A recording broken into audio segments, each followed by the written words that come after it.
Bright child foundation వాళ్ళు ఇట్లా ఒక కంప్యూటర్ ఎడ్యుకేషన్ పెడదామంటున్నారు అని అంటే సరే అని చెప్పేసి వాళ్ళ ఆఫీస్కి పోయి ఇంటరాక్ట్ అయ్యి ఖచ్చితంగా మాకు అవసరం ఇవన్నీ మీ సేవలు అని చెప్పి చెప్పిన వాళ్ళు కూడా దానికి ఇమ్మీడియట్గా యాక్సెప్ట్ చేసిండ్రు.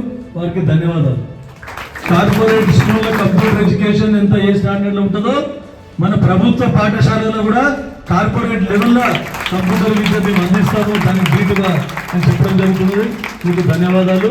ఈ బ్రైట్ చైల్డ్ ఫౌండేషన్ ఎడ్యుకేషన్తో పాటు పిల్లలకి సోషల్ రెస్పాన్సిబిలిటీ, సామాజిక బాధ్యత అండ్ మన పొల్యూషన్, అప్పుడు ఫుడ్ అడల్టరేషన్ కానీ, ఈ పొల్యూషన్ వల్ల వచ్చే నష్టాలు కానీ, ఈ ఆహారపు అలవాట్లు ఎంత మంచి అలవాట్లు మనం చేసుకోవాలి అండ్ సమాజంలో ఎలా మెలగాలి, నిజాయితీగా ఎలా ఉండాలి, ఇలా ఇంటర్పర్సనల్ స్కిల్స్ ఇలాంటివన్నిటిని పిల్లలకు నేర్పించడం వల్ల రూట్ లెవెల్లో వాళ్ళ యొక్క ఆలోచన విధానాన్ని మనం కానీ మెరుగుపరచగలిగితే వాళ్ళు రేపు పొద్దున్న సమాజంలో ఉన్నతమైన పౌరులుగా వాళ్ళు ఎదుగుతారనే ఒక ఆలోచనతో కూడా ఈ బ్రైట్ చైల్డ్ ఫౌండేషన్ అనేది స్థాపించడం జరిగింది.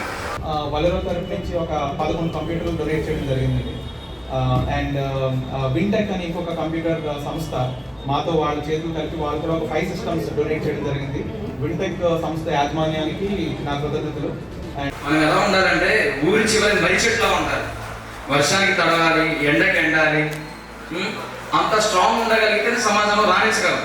బ్రైట్ చైల్డ్ ఫౌండేషన్ యొక్క కళ ఏదైతే ఉందో, సంజయ్ రెడ్డి సార్ ఏదైతే కష్టపడి ఆ కళని నెరవేర్చడానికి కృషి చేశారో ఆ కళని సాధించాల్సింది రేపటి పౌరులైన మన విద్యార్థులు.